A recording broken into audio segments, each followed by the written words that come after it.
everyone, Karen Warden with Film Courage, the radio show, outside the studio with director-producer Linda Goldstein Knowlton of the doc Somewhere Between. We wanted to ask Linda, what was it like being ultimately in charge of everything that went well and could possibly go wrong on your film?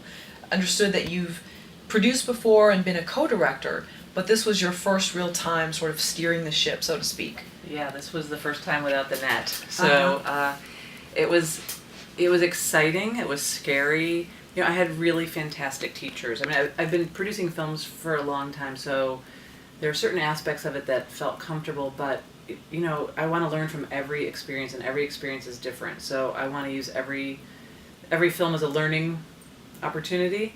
But the first documentary that I co-directed with Linda Hawkins Costigan, The World According to Sesame Street, she came from the documentary world, and she was such a generous teacher, and we were a great partnership, and that was really wonderful. And also our editor for The World According to Sesame Street, Kate Ammond, who's cut every extraordinary documentary ever, and 2 of the films that she's cut have won Academy Awards, and so I feel lucky enough to call her a friend and a mentor. So I feel like I got all of this great teaching, and then they had to send me out the door to do myself. So I felt like I had a really good foundation, and then I was also working with my film family, my film husbands, my work husbands, and so together, this was the second film we worked on together, so there was a very comfortable shorthand that worked really, really well. But knowing that, you know, it lives and dies on my ideas and my direction,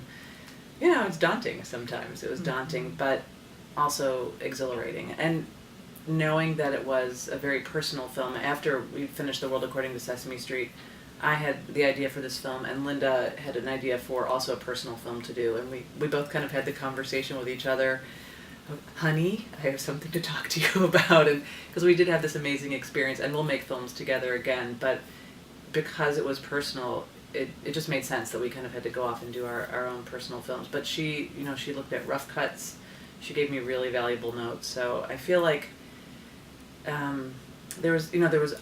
got such great support from all different people, from my husband, who you know, has been a filmmaker for a long time, and from my friends and my family, and a lot of them are filmmakers. So never really felt alone, except maybe at 3 o'clock in the morning when I was stressing out about something. But I could really stop to think that I'm making this film in collaboration with people. And that's something that I really love about filmmaking, is that it's a collaborative art.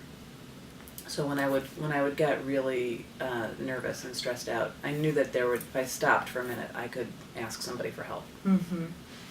And that's got to be too, knowing that it was a collaboration, and probably that fuel that it was a personal story. Because I think too, when it's your first time sort of having that sense of ownership, and people can sense that, it's hard not to waver. How do you kind of still at the end of the day say, well, I'm calling the shots, without being, you know, the dreaded B word, but still kind of able to be firm and friendly, but know that ultimately it's your project and what you say goes.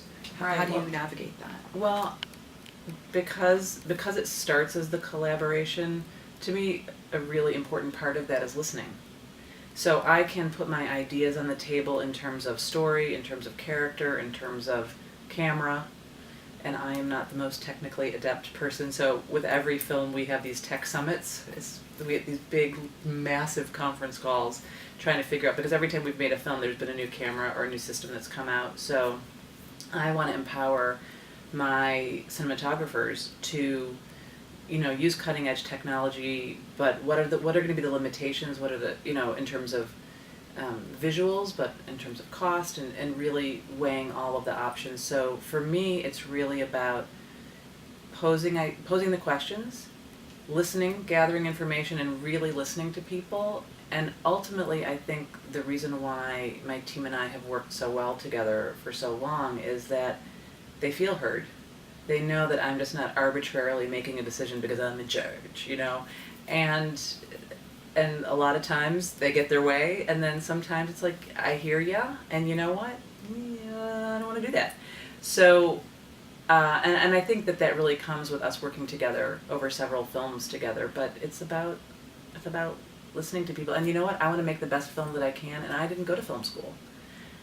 And I'm very aware of my own limitations as a filmmaker, so I'm constantly looking for input.